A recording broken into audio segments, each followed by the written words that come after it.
As the coronavirus crisis rages on, Fox News is contributing almost as much to the deaths and disease as is Trump's White House.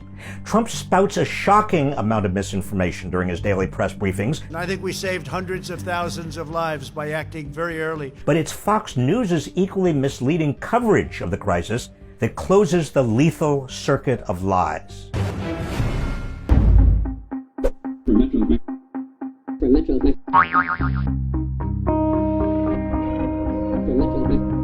It's easy to feel outraged and defeated by Fox News. I can't believe they're saying this. How are they getting away with this? But it's important to understand its formula for misleading Americans, particularly in the crisis we're in. The formula goes like this. First, deny there is a problem. Blame political opponents for using the issue to make Trump look bad. But we start with the media mob's ongoing effort to now use a virus, an infectious disease, as a political weapon, all to bludgeon President Trump. Mock anyone taking it seriously and downplay the consequences. So, what to do? It's a virus, like the flu. Then, when deaths mount and the coronavirus can no longer be denied, promote the same dangerous miracle cures that Trump promotes. This drug that you and I have talked about, hydroxychloroquine, talked about it with Dr. Grace, is already being used. And one patient was described as Lazarus, getting up after he was like on death's door.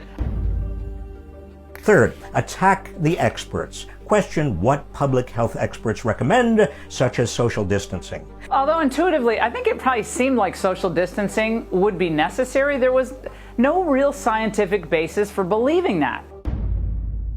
Question whether the death toll from the COVID-19 is even true. Well, it seems entirely possible that doctors are classifying conventional pneumonia deaths as COVID-19 deaths.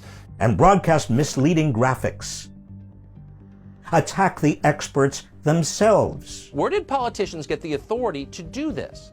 Because some elderly, power-drunk epidemiologist told them to do it? And parade around alternative experts to promote an array of conspiracy theories. 45,000 people a year die from automobile accidents, 480,000 from cigarettes, 360,000 a year from swimming pools, but we don't shut the country down for that. Fourth, deflect attention from Trump's botched response by blaming others. Blame China. But I'd like to just ask the Chinese for a formal apology. Bolster the manufactured protests to reopen the economy. Thank you for coming on tonight, and thank you for exercising your constitutionally protected rights as an American. If nothing else works, revise history. No president has done more, acted more quickly. The book on pandemics has now been rewritten.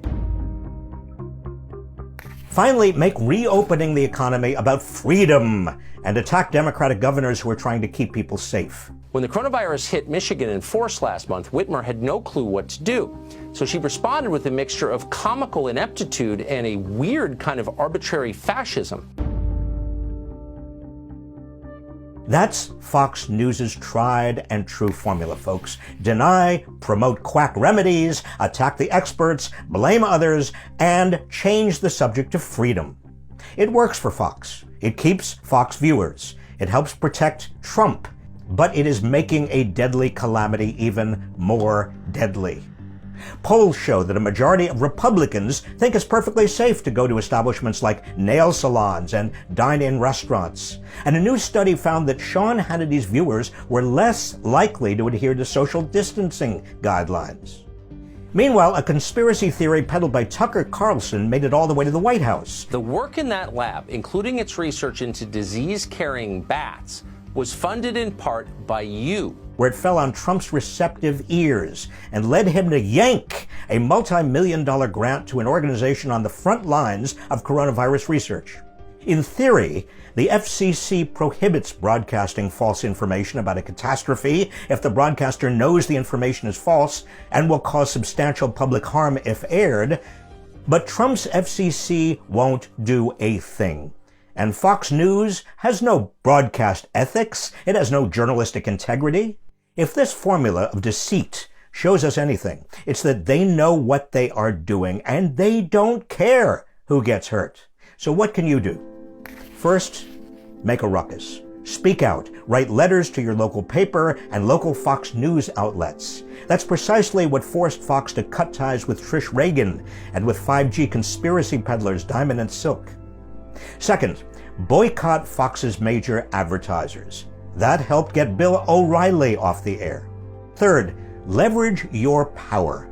Correct Fox's lies when you see them. Share this video with Fox News viewers you care about.